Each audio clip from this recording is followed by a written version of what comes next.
Hi everyone, welcome to Anaheim Park Tourists. This is Disneyland news for tourists for August of 2024.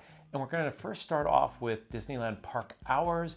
Disneyland is generally open from 8 a.m. to midnight for the month of August. There are a handful of nights where Disneyland will close a little bit earlier, so we encourage you to check out the calendar for those dates, and those dates tend to be towards the end of August. Over at Disney California Adventure, the hours are 8 a.m. to 10 p.m. We do want to note there are Oogie Boogie Bash parties that begin towards the end of August, and the parks do close at 6 p.m. We'll have a little bit more on that later. Another big event coming to the Disneyland Resort is D23, and that starts on August 9th and continues to the 11th.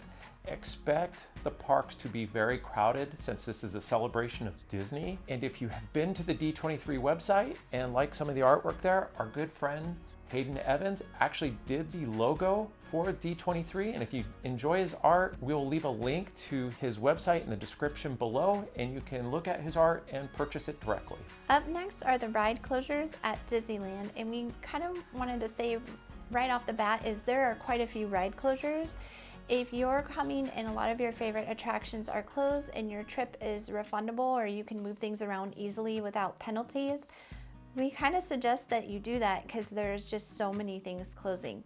So with that said, here's the list. On August 5th, the Disneyland Railroad and Space Mountain are both closing. Right now, at the time of filming, the calendar only goes through September 3rd and they're still listed as closed. The monorail closes August 12th. The Davy Crockett Canoes, Critter Country, Pooh Corner, Hungry Bear, and the Mini Adventures of Winnie the Pooh are all currently closed, and as of right now, there is no opening date. Same with the Disney Gallery and Great Moments with Mr. Lincoln. And also Dumbo randomly closes on August 6th for one day. Now the big question mark is the Haunted Mansion. There's been lots of rumors about when that is going to open. Originally, it was supposed to open on August 23rd for the start of the Halloween season, but we did hear a rumor today from Fresh Bake saying his sources are saying it should open July 29th, which is next week.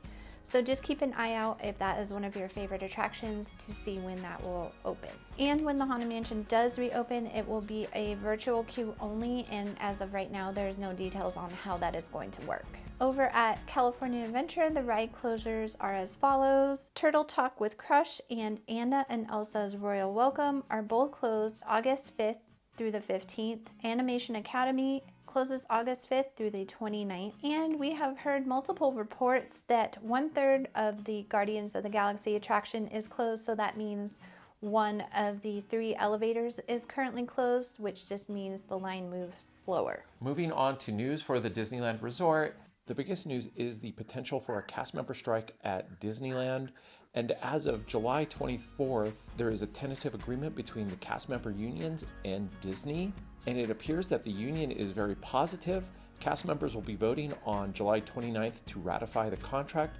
Just pay attention to the news and make backup plans just in case the contract is not ratified. Pixar Fest ends on August 4th. The last day to see the Magic Happens parade is on August 22nd. Disney did announce recently that when the Hungry Bear restaurant reopens, it will be renamed and it will be called Hungry Bear Barbecue Jamboree, and will play music from the Country Bear Jamboree. And we're hoping the food will be very similar to the Regal Eagle at Epcot because they have great barbecue. The Halloween season officially starts August 23rd, and with that is a special Halloween fireworks show at Disneyland Park. Also with the start of the Halloween season are the Oogie Boogie Bash parties that are held at California Adventure. And with that, the parties close the park at 6 p.m. So if you have a regular ticket to California Adventure and you don't have a park hopper, you would have to leave at 6 p.m.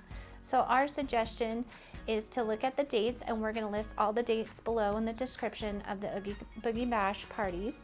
And make sure that if you have park reservations and you don't have a park hopper, to make your reservations on party days at Disneyland and not at California Adventure. That way you get the full price of your ticket and you can go until closing at Disneyland versus having to leave at 6 p.m. at California Adventure. We do see a lot of people very upset and they don't know ahead of time about the Oogie Boogie Bash parties and that the park closes at 6. So that's just why we wanted to let you know. We do know Disney puts signs out the day of, but at that point it's a little late to let guests know. So we just wanted to let people know ahead of time. On your next trip to Disneyland, pack a little extra money amongst your other items.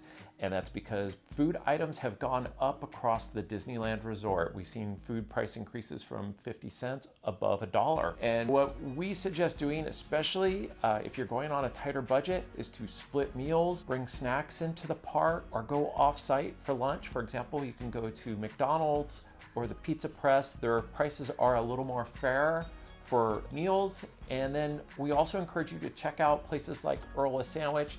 They are still a little bit on the pricey side, but it is a value when compared to other places in the Disneyland Resort. We also encourage you to do online ordering at Earl of Sandwich because sometimes they do offer specials.